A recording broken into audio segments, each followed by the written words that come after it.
Bonjour, mon nom est Nathalie Gouin. Aujourd'hui, je choisis de vous partager une réflexion que j'ai depuis le début de la pandémie. J'ai enseigné pendant 21 ans au préscolaire et au primaire. Et en tant qu'enseignant, on encourage les jeunes à être pacifiques dans leurs gestes et leurs paroles. On leur partage des outils, différents moyens pour favoriser le respect, le non-jugement, l'ouverture aux différences et aux différents points de vue. Je vous apprends rien en disant que les enfants, les jeunes imitent les comportements qu'ils observent beaucoup plus que ce qu'on leur dit de faire. Depuis des mois, quel modèle de société on expose aux jeunes? Ceux qui seront là pour nous plus tard, qui prendront des décisions et qui feront des choix pour nous. Quel message leur envoie-t-on présentement? Cette tension qui règne depuis des mois est comme un raz-de-marée sans fin. Le ressentiment, la colère, l'incompréhension, la peur, la tristesse, et j'en passe, habitent plusieurs face à l'incohérence qui nous entoure. Comment peut-on enseigner aux jeunes l'importance d'exprimer ce qu'ils ressentent? Leur dire que c'est important d'en parler pour trouver des solutions quand ce qu'ils voient et entendent au quotidien est de l'ordre de la dualité, du jugement, de la méchanceté, d'un non-respect des choix et des points de vue de chacun. Qui sommes-nous pour juger, pour attaquer, pour dénigrer ceux qui n'ont pas les mêmes points de vue que nous? Présentement, il y a un combat de qui a tort, qui a raison.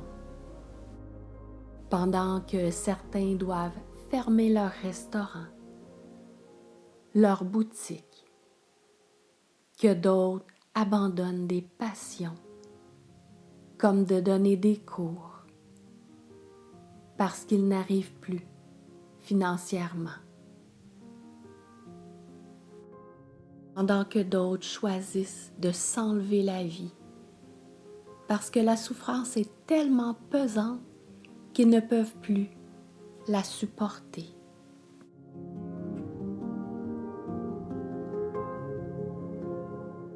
On se divise, on augmente la souffrance, quand on devrait prendre soin les uns des autres, quand on devrait s'unifier au-delà de nos croyances, au-delà de nos points de vue. Je crois profondément que l'union fait la force.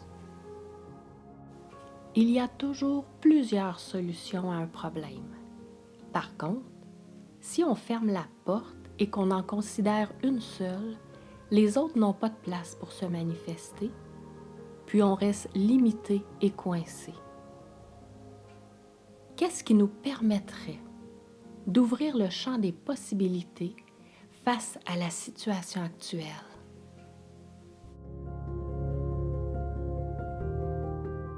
Qu'est-ce qui permettrait d'apaiser les peurs, les inquiétudes, les doutes, la fatigue, tout le ressentiment, la colère, toutes ces charges qui sont si lourdes en ce moment?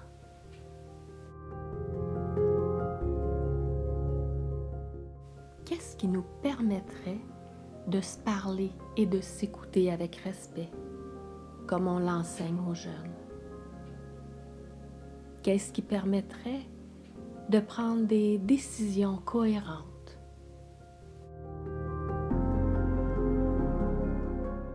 Qu'est-ce qui nous permettrait de sortir de cette prison, de cette illusion qu'est la peur? La peur divise, Elle crée des séparations, des disputes, des frustrations. Elle nous limite. Elle nous maintient petits.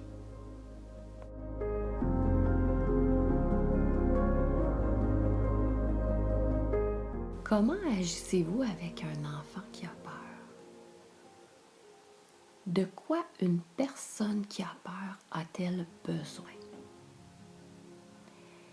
Spontanément, je dirais qu'elle a besoin d'être accueillie, d'être assurée, d'être réconfortée. Elle a besoin qu'on diminue la pression, qu'on cesse de lui nommer et de lui rappeler sa peur. Depuis 2 ans, on nourrit la peur.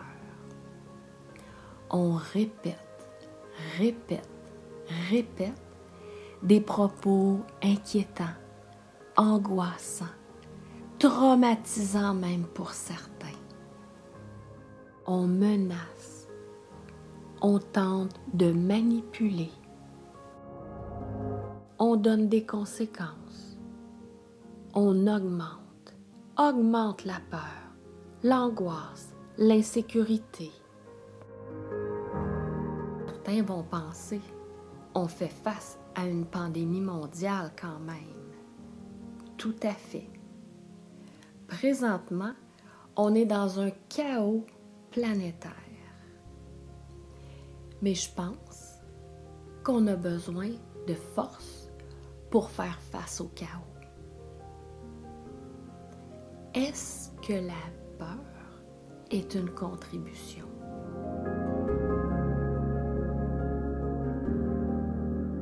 Certains m'ont déjà entendu dire qu'il n'y a pas de gens méchants. Il y a seulement des gens blessés. Et ça, je le crois profondément. Même si parfois ça ne m'empêche pas de juger. Peu importe ce que disent et font les autres. Peu importe ce qu'on nous a appris. Peu importe ce qu'on a dit et fait dans le passé. Ce qui importe, c'est ce que nous choisissons de penser et de dire maintenant. Nous sommes le seul maître de nos pensées et de nos choix. On crée à chaque instant. Toi qui m'écoutes présentement, qu'est-ce que tu peux créer de différent autour de toi? Qu'est-ce que tu peux faire de concret dans ton quotidien, au niveau de ton comportement, de tes paroles, de tes gestes, qui permettrait de rendre la situation plus légère pour toi et pour les autres? La contribution de chacun est précieuse pour ramener l'équilibre. Vas-tu embarquer? Vas-tu prendre la place qui te revient et laisser les autres prendre la place qui leur revient? Je vous remercie. Je vous remercie pour chaque petit geste, chaque parole qui vont faire la différence. Merci.